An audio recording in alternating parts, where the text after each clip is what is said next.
My best advice.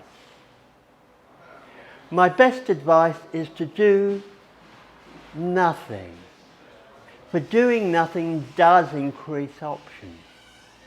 If maybe, perhaps, and the airy possibilities were laid end on end, they would feather bed, and as you made it, so you'd lie in it.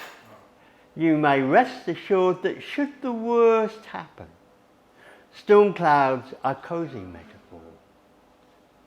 On second thoughts, and there are just seconds before inertia gets critical, I'm talking facial muscles that contradict.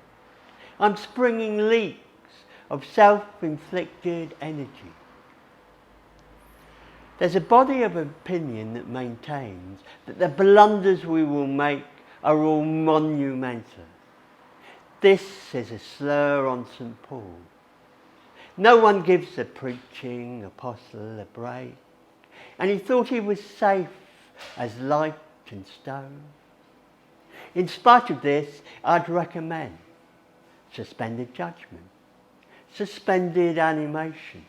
I would give you a quick demonstration, but I'm tied up right now.